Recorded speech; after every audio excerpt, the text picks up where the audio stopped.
Welcome to the Ecosystem Show. We're thrilled to have you with us. Here we challenge traditional mindsets and explore innovative approaches to maximizing the value of your software estate. We don't expect you to agree with everything. Challenge us, share your thoughts, and let's grow together. Now, let's dive in. It's showtime. Welcome back, everybody. Can you believe it? 5 of us are in the house. That's been a while since we've all been on board. We're all deeply interested in having a chat today, especially Chris. He's riveted to what we'll be covering. You notice he looks like the old banner when he made us change the banner, and he looked super serious and annoyed. He looked like that in the opening opening sequence here. I don't know if you've seen that lately. Chris has been mixing business and pleasure on his LinkedIn profile, and he has a video there of him flexing at the gym with his PT. And I decided to listen to this, and they talked about Smith being a machine, which I had to comment on. I didn't even know there's a workout, a piece of equipment called a Smith machine. Is that right? It's called the Smith machine. But anyhow, I took it as thus. Smith is a machine. And I'm like, thank you for the compliment. I see your PT's reached out to me, Chris. This is your job, man. This is your job. It's like, hey, there's another guy that I can onboard here. But anyhow, I'm excited that we're all together, and I suppose I'm more excited because for me, these type of sessions are always morning sessions, and for my friends here, they're all evening sessions, so they're all pretty much, tapped out for the day. But they are eager to share their ideas and thoughts. So, Anna, I'm going to throw to you. What's top of mind for you right now? Hi everyone. Well, given that, as you mentioned, it is evening for us, it's actually 8:21 in the evening in the UK. And after this, we have another hour meeting. So after we stop recording this podcast, I would like to talk about work-life balance. Is mainly because I am surrounded by workaholics. My husband in particular is one of them. I would say that 80% of our arguments are about how stressed out he can be because of work and how much that affects us in our day-to-day life. So what do you guys think? I do not get stressed out. Do not get stressed out. Don't work at 9.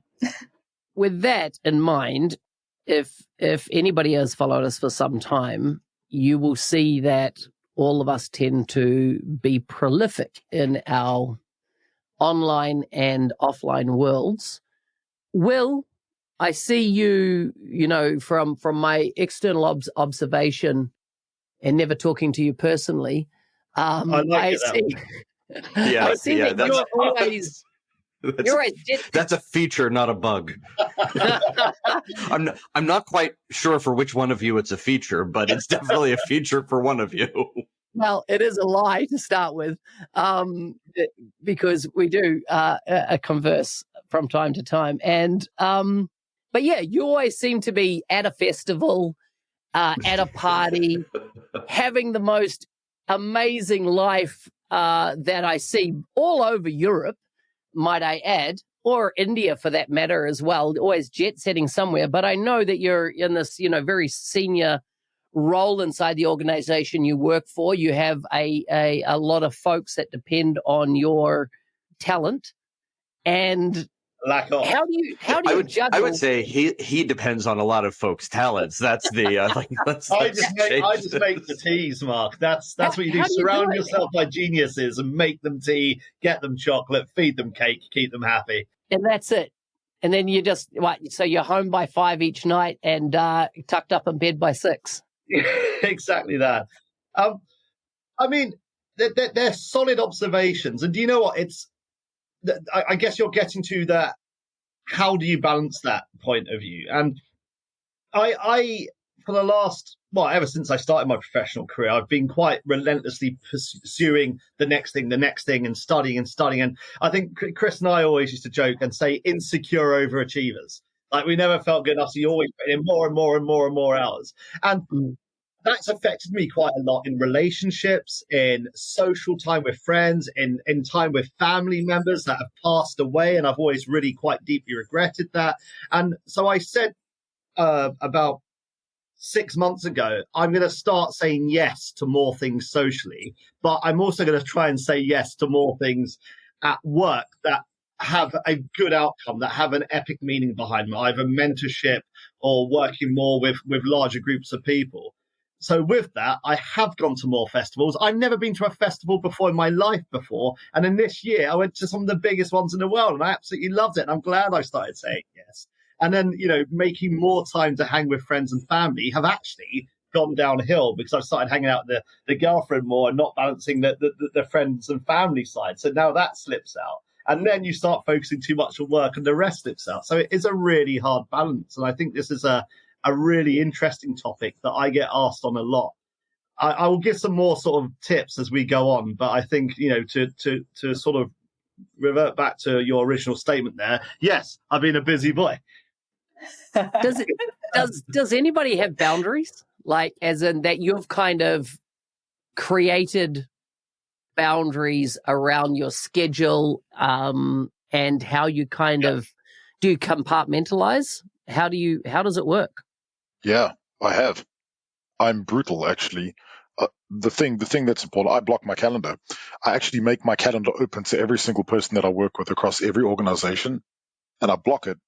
And I actually tell them, this is when I sleep, this is when I go to gym, this is when I feed my children. And I've had people do this to me before where they schedule time and when I'm eating dinner. I'm like, absolutely, I'll take the call. Let me show you what it feels like. And I take the call, and they're dealing with kids and food and shit everywhere. And I'm like, you know what? This is your own fucking fault, yo. So it's the truth, right? I'm like, if this is what you want to do, if you can't respect my time, then let me show you exactly how being disrespectful feels. And I do that. So I do something similar. And for me, it's that I block. I have a rule, right? Which is that I try to stick to no more than 3 or 4 hours a day in meetings or calls. And I try to steer those into what's everyone laughing at? Because your wife's looking at you like you're talking crap.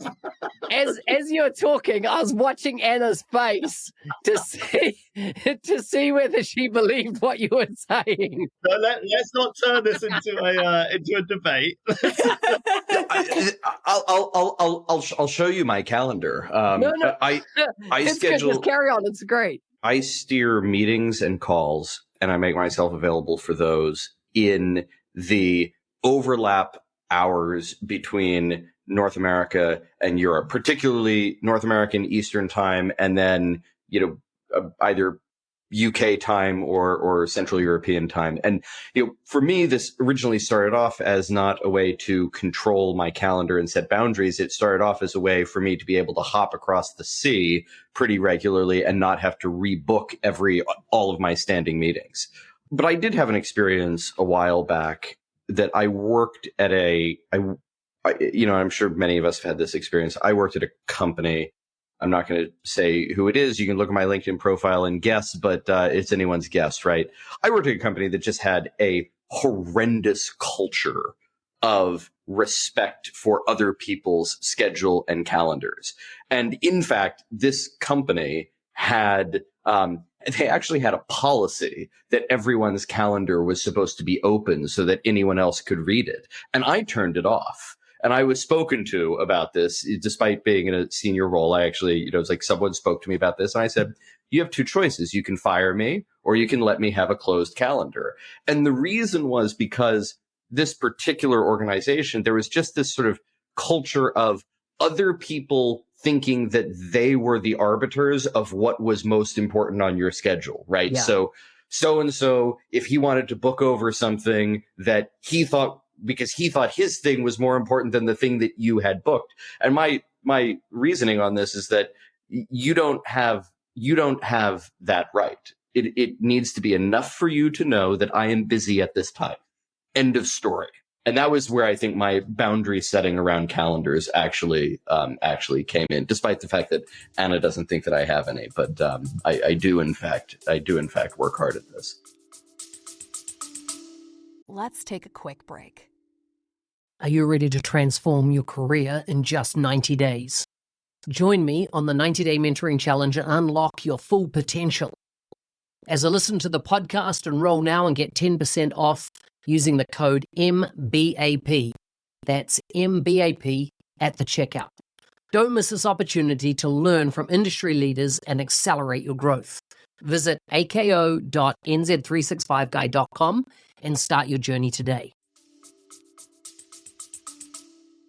Yeah, I think you work harder ever since the accident, but I do think you're sleeping back in, because the biggest challenge that I guess you guys have, we all have, but in this perspective, people just assume that because I'm a mom, I need my time. So I do find that people are much more respectful to my calendar than I think they would be to Andrew's calendar, and I assume Chris's calendars, and yours, Mark, and yours, Will, just because they assume that you can just take a call in between like 2 sessions of Peloton and like writing a proposal and whatever.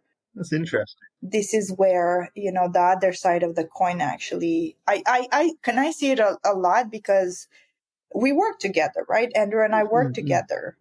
Andrew and Chris and Mark and I, we all work together. Andrew has a busy day. He's got an important job of keeping his own company alive, right? Everybody wants him, obviously. So I do feel that the boundary setting of 3 hours per day is sleeping because there's just so much demand. So I would be super curious. I also think that you don't sleep, Mark, because I see Mark is insane. Emails from you,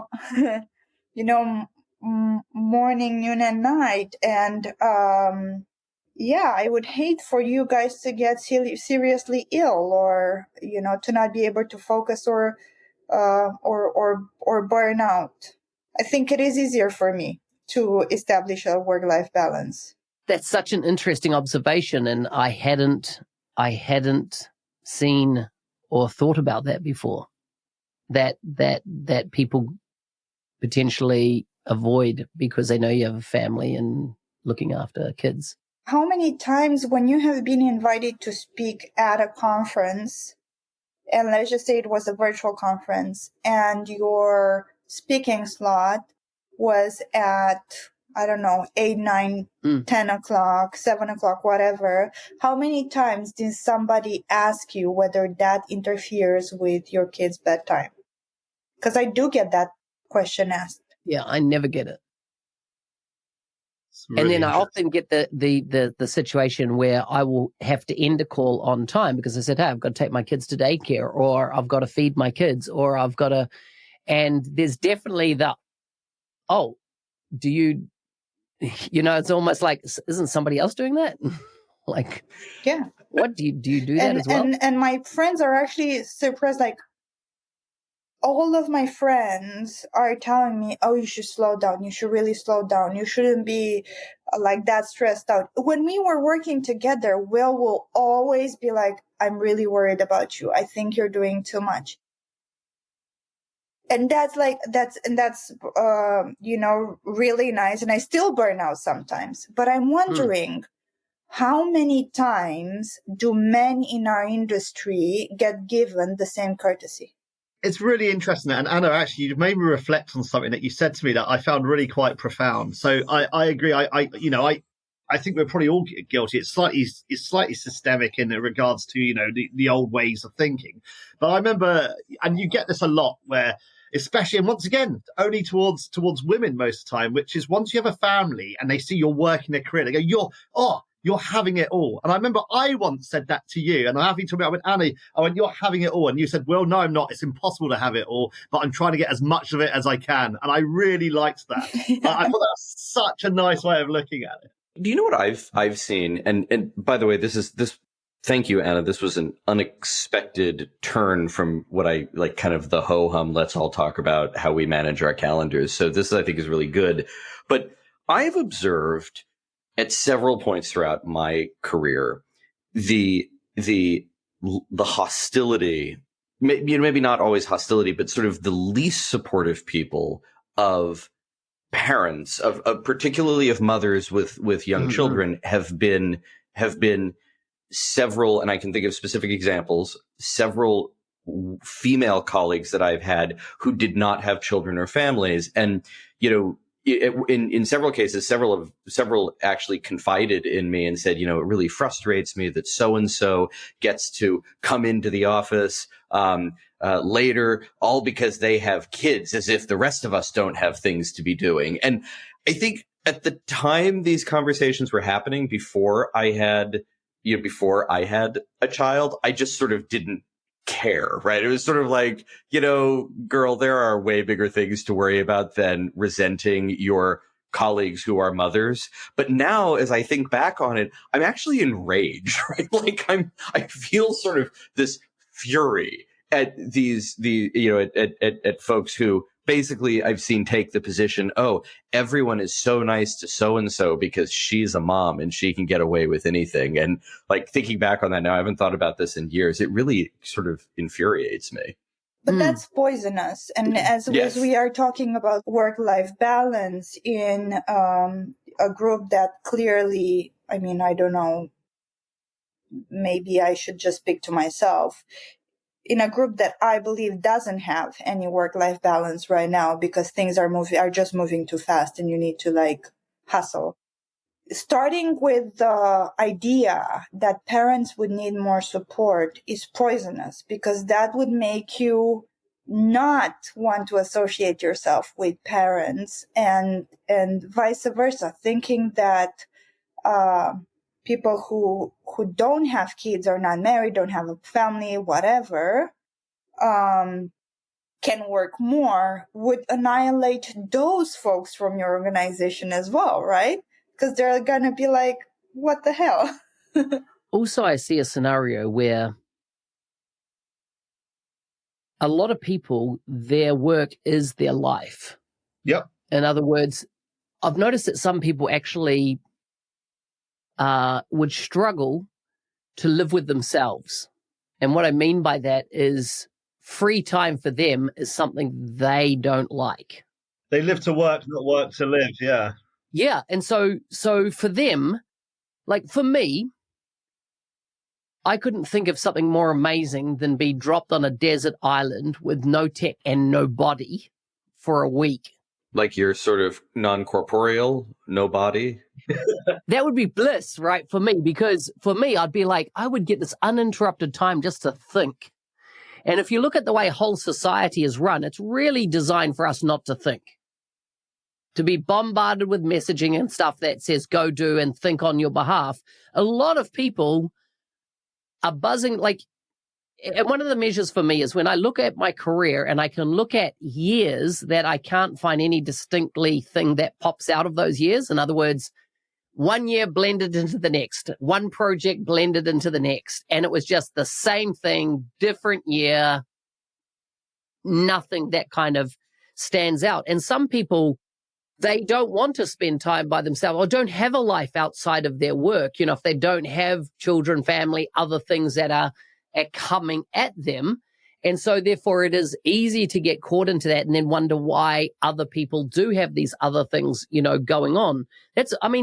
How many people, I saw a stat come out of the UK recently around retirement and how in the 70s, the average retirement or pull on the pension in the UK was something like either 25 or 35 years. So in other words, from somebody starting to collect their pension, they collected it for all those years before they left this earth, right? The average time now in the UK is 8 years. Yeah. But one thing that's interesting about that is a lot of people start out wanting to work to enable life. They get a good job. They want to get a bigger job with more money, bigger house, the classic, economic throughput. But then you get incremental life absorption. So a bit like saying, I'm going to stay out for another drink. 1 more hour won't hurt. That's 1 more hour of happiness you borrowed from tomorrow. We call it a hangover.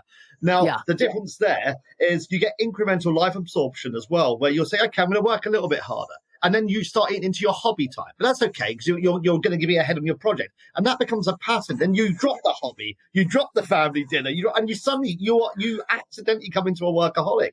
I would like to move on to a topic about, we're seeing this a lot in the community, but I'll come back to that because I can tell Andrew's poised to say something. Yeah. I was just going to pick up on something that Mark said, and this is there's a few different threads to weave together here.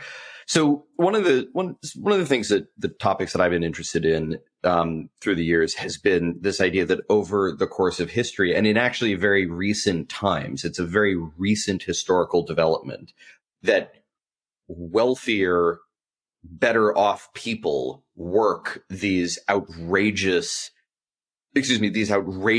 long days, these outrageously long weeks, right? For most of human history, affluence produced leisure time. And if you don't believe me, go watch Downton Abbey. Anna and I have just finished rewatching it all, right? Like, you wonder what were those people doing all day, right? They like were changing, obviously. They were changing clothes. Their outfits, and they were having tea, right? So what else is there? But exactly. but this is a fairly recent development in human history where affluence now does not necessarily, and in fact, in many cases, does not equal more leisure time. And and I'm no sociologist. I don't. This is not something I study, but I do find it interesting. I've wondered if part of that phenomenon isn't something to do with the convergence of tools, right? In that so much of work and so much of leisure now happens using the same set of devices, right? So, which then sort of raises another question, and that's the difference between work and what I will call, because for lack of a better word, industriousness. And here's what I mean by that. Well, I like that. For a very long time in my life, I just referred to the long blocks of time, sometimes 16 hours a day, right? That, especially when I was writing books, that I would spend with a laptop or with an iPad. I preferred to write books on my iPad, right? And I just sort of called all of it work, right? But for me, writing fiction was very, not that work wasn't enjoyable, but writing fiction was it. I guess it wasn't work, but it looked a lot like work. Yeah. And that's why I'm calling it industriousness, because I was still sitting at the same device doing something that looked a lot like work, even though for me, I writing fiction, writing novels was, is extraordinarily, it's good for my soul. I enjoy it. I love doing it. I think that's a good point, because the fact that work blends into personal life, because to give you an example, tomorrow we've got a dinner. It's a friend's dinner. I'm looking forward to it. I can't wait. We're bringing our daughter to this dinner. We don't have childcare in the UK. Like, unless we sell her, there's nothing, right? We need to bring this child with us. I don't know if that counts as childcare. I count that as... the circus would probably be interested. To the circus, I mean, because she's like really good at singing songs. She does a bit of gymnastics anyway. Well, and actually lately has been very into pretending to be a monkey. So, I mean, all the signs. Right. But Andrew's like, oh, I think we're going to have to talk a lot about AI. We should get childcare. Flag. Andrew did not say that. Christopher said that. Because raise your hand if you're going to this dinner. Raise your hand. To be fair. Okay. It's not fair, Mark. Okay, somebody mentioned... How rude. I'll dial you in.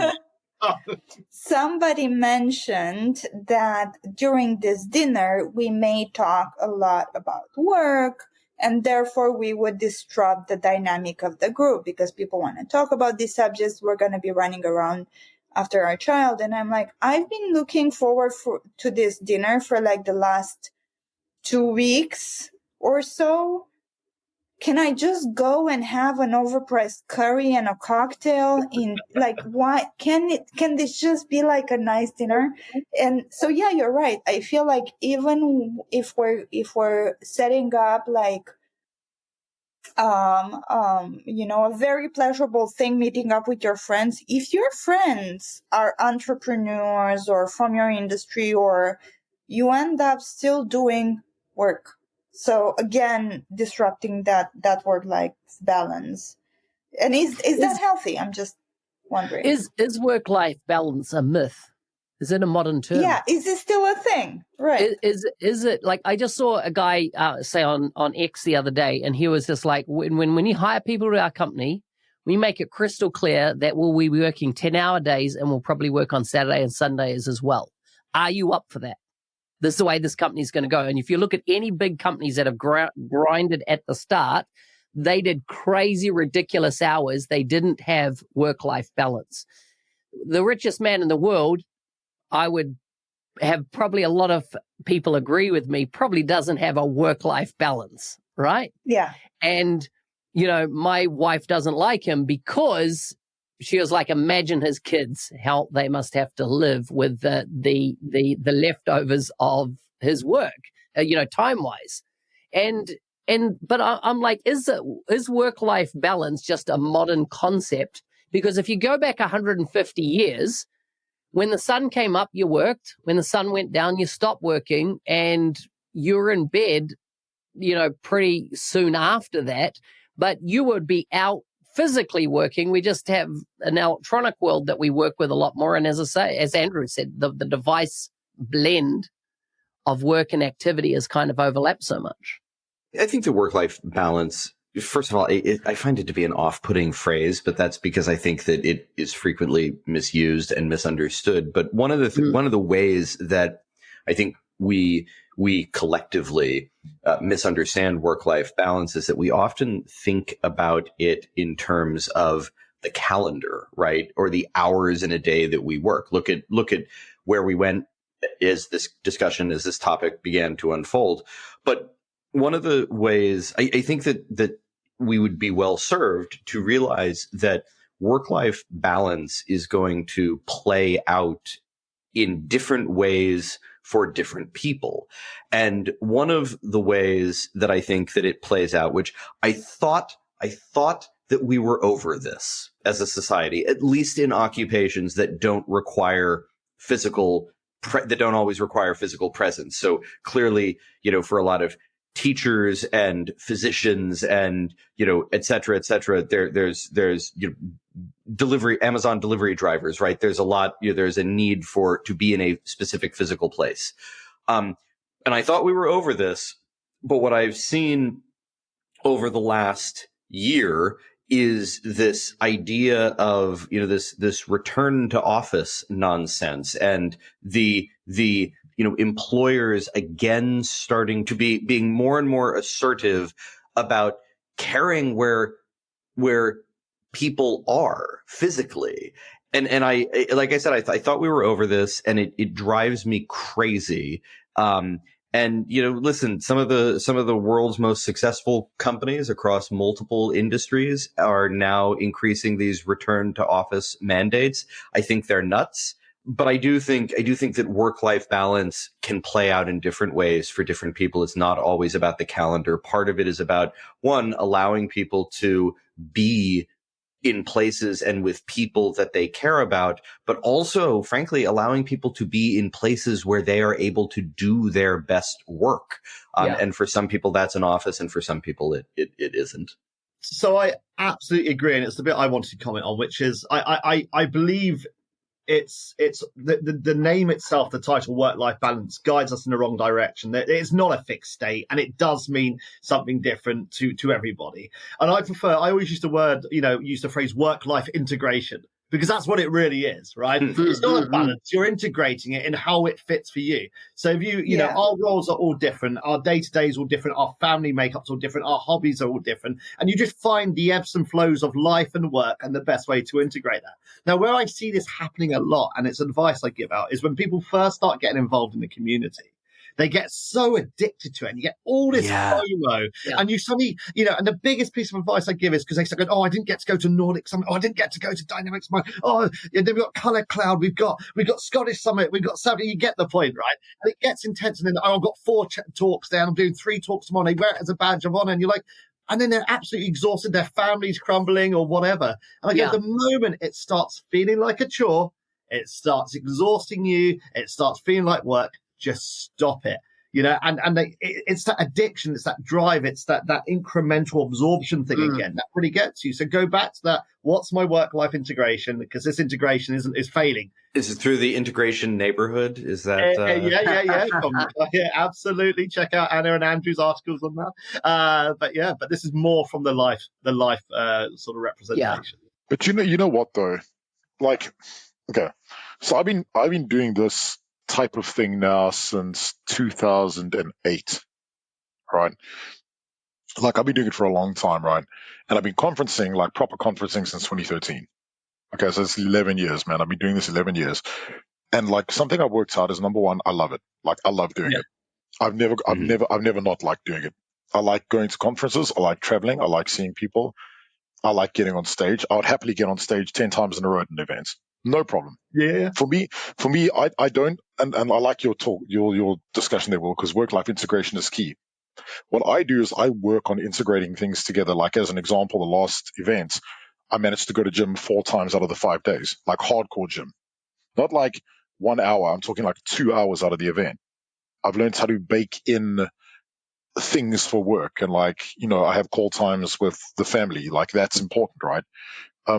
And I think it is work-life integration, but at the same time, I know millions of people. I can tell you millions of people, and Stuart Cassie and I had this talk when I was still at Hitachi, and he's like, oh, what they'll do is, he told me, like, him and Tori would go to work, and then they'd come back and then sit on the lounge with their laptops on their lap. Absolutely. And think about it, like, I mean, that's just what it is, right? Like, it is work-life integration. If that's what you're comfortable doing, just do it, right? I do think it's also important that you force yourself out. Like, we have family days in my house. What we'll do is we will go out and make a quest somewhere, like every kind of second weekend. And then I have date days with the kids every month. So I have one day Adam, one day Lexi, one day Luna every weekend for the entire month. But it's funny because I'll tell you something interesting. My mom messaged me and she's like, oh, you're not spending enough time at home. I'm like, okay, just tell me, how much time do you think I spend away from home? And I said to her, let me give you a piece of information here, because I don't think a lot of people understand this. When I was working at Hitachi, I was traveling to the office, leaving at 6 a.m. in the morning, and I was getting back at 10 at night every single day of my life. I have train tickets to prove. I have a stack of them like that. Mm-hmm. And I said to my mom, I said, you need to think about this. Tickets? Do you think I spend less time at home now or more time at home now? She said, no, you spend less time at home. I'm like, you're actually incorrect. But the problem is that people don't see it. They choose to see what they want to see. Yeah. And that's the point. I've actually counted the amount of days I spend away from home.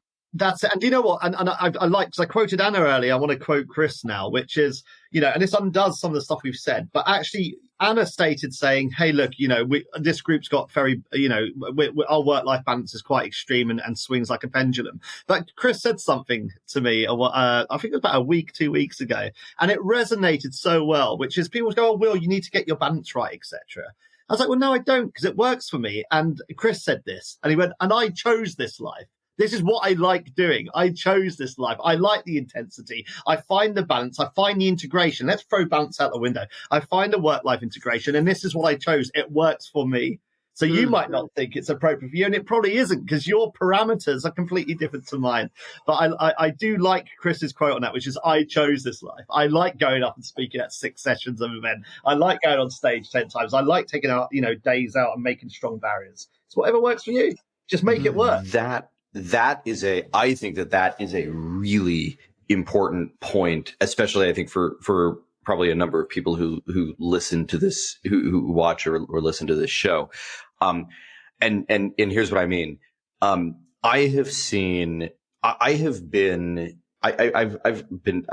gotten to do some quite interesting things outside of this world, like drive boats in an official capacity.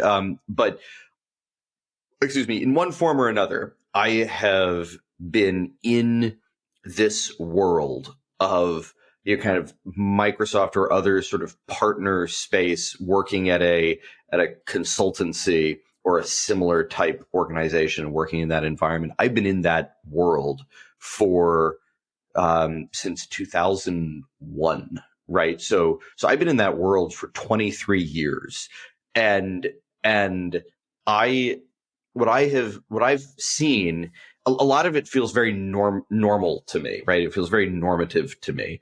But I've seen a lot of people who have left, say, the classic example is people who have been successful in IT or in app development or whatever at a customer, right?